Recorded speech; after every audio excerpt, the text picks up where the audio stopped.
each week I kind of wonder, what should I use for scripture, or what message should I give for midweek?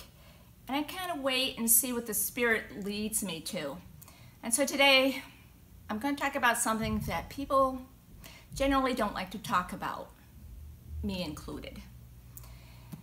But it kept coming up this week, and I said, well, the Spirit's leading me. And I'm going to talk about forgiveness. It's something that we often don't like to even think about. Often we don't like to forgive others. And if you look in the scripture, Peter wasn't really too thrilled about forgiving others either. In Matthew chapter 18, verse 21, Peter came to Jesus and said, Lord, if someone sins against me, how often should I forgive?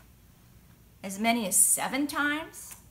And Jesus said to him, not 7 times, but I tell you 77 times. Or other translations say 7 times 70. 7, you see, is a perfect number.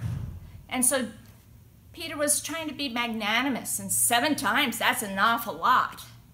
And Jesus was saying, no, you just keep forgiving and forgiving and forgiving. And truly, you don't count the times. It wasn't 490 times or 77 times. He didn't expect people to keep track. It's like you just keep forgiving and forgiving. And I think one of the hardest times to forgive someone is when they don't ask to be forgiven. That's what I found. When they don't even acknowledge that they've hurt you or done something wrong, but we still are called to forgive them. It's hard. And you have to remember, when you do offer forgiveness, you're forgiving the person, not the act. The pain is still there. And they say forgive and forget. No, I think you really need to keep remembering so that it doesn't happen again, and trying to protect yourself a little bit. But you have to keep forgiving the person.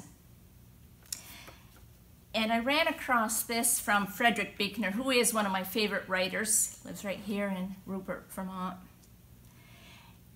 And along with forgiveness, we often feel anger before we forgive. And he wrote, of the 7 deadly sins, anger is possibly the most fun.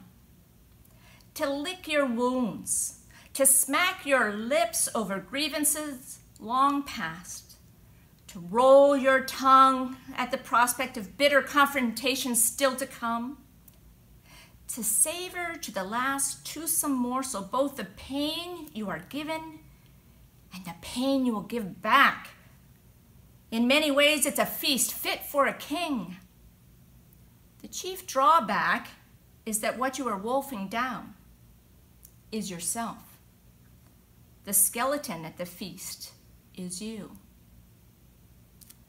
I was talking to my friend, a friend of mine, who just this week was telling me how she had forgiven somebody who had really hurt her. And she said, and rightly so, I forgave him, not for his sake, but for mine. It's a way of growing. And even just this week, I love watching The Big Bang Theory repeats, and there's ones that I haven't seen. And this one, Leonard, for those of you who love Big Bang, know Leonard and his mother have never gotten along. And his mother is a cold fish, very analytical, and wasn't the loving and nurturing mother that Leonard wanted and needed. And he finally had his moment, and he was yelling at his mother. And then he stopped and he said, no, I forgive you, Mom. And here's this lady who is prim and proper, and she's sitting there. And then he said, and it feels good. And then his mother said, it feels good to me too. We forgive people, and we're called to forgive people over and over and over again, remembering that God forgives us over and over and over again. So this week, think about maybe people that we have wronged, and maybe we need to ask forgiveness from God for, and we need to go to them and ask forgiveness from them as we offer our forgiveness. Forgive us our trespasses as we forgive those who trespass against us.